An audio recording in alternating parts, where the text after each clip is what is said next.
ซ้ำกายสบายดีมื้อนี้พบกับวิลเลียมอีกเช่นเคยเนาะสิมากินมะม่วงที่รักพอเฒ่ามาได้ช้องหน่วยมื้อนี้ก็เฮ็ดอยู่ในคาห้องเลยลีพอเฒ่ากินแล้วเพิ่นสิได้นี่เจียวปลาเด็กข้าวคั่วเน้นๆมักเผ็ดเยอะๆอ้าวสุดยอดม่วงเนาะมะม่วงมันซอยผักเทียมเขาก่อนผักบัวหวานๆหวานๆม่วงมันส้มๆคุยเจียวปลาเด็กเนาะที่ซับให้มันแตกก่อนให้มันแจ่วมันเข้าไปข้างในได้เอา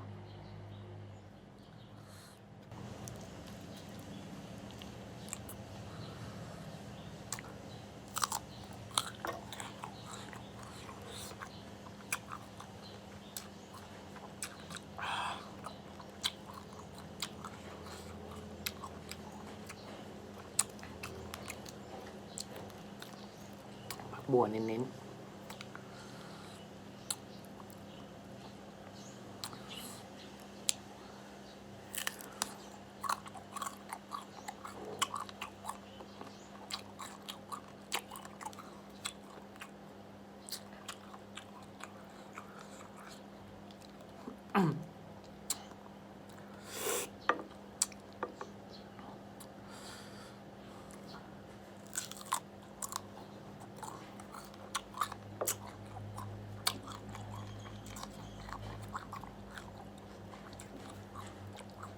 สุดยอด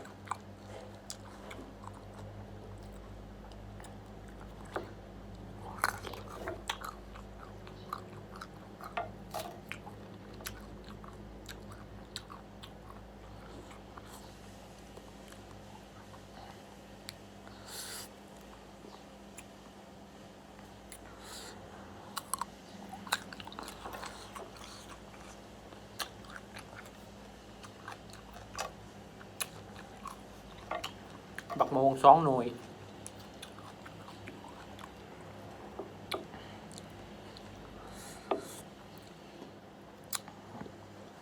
ผักโบ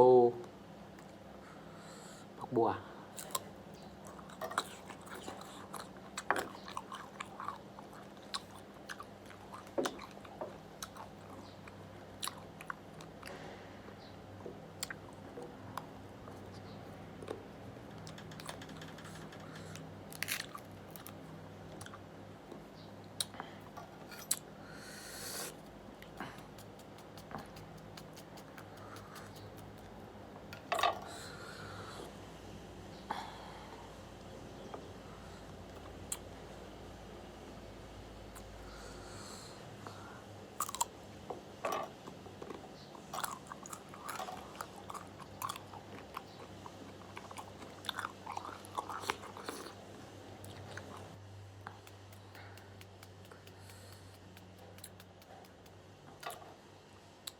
มาเด้อพี่น้องเด้อ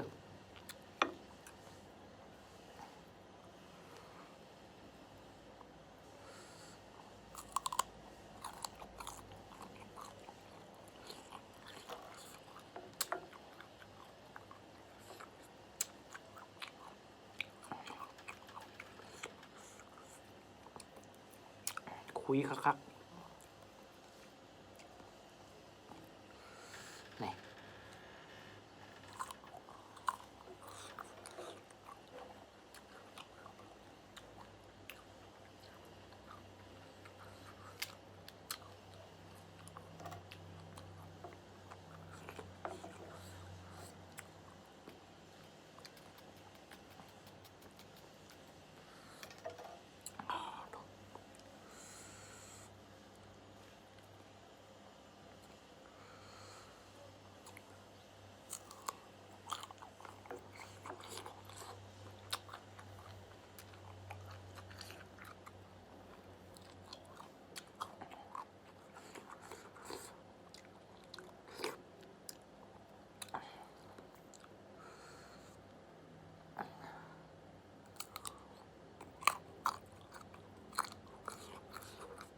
แก้วสิเบิดแล้ว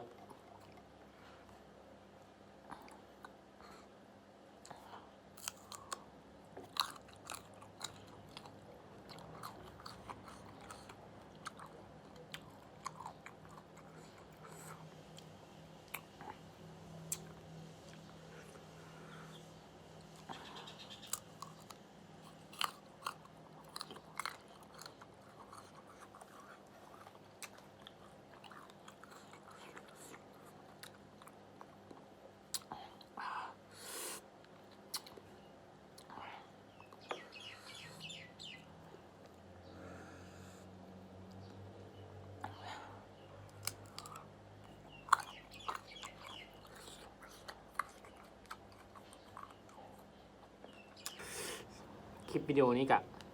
จะปิดคลิปไว้ขึ้นด้วยความลำบากการลักมะม่วง เพื่อสิลักได้ความลำบากการปรุงแก้ว เพื่อบอกให้พ่อเฒ่าสงสัยนี้ก็คือคำสุดท้ายก่อนสิปิดคลิปวิดีโอนี้เงียบทั้งนี้เนาะคำสุดท้ายแซ่บๆนัว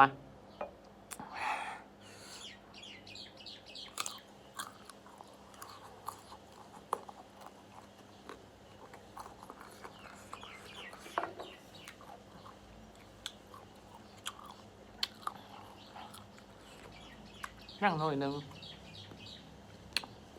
ครับน้อยหนึ่งคุยก่อนยังบุบเบิดอีกน้อยหนึ่ง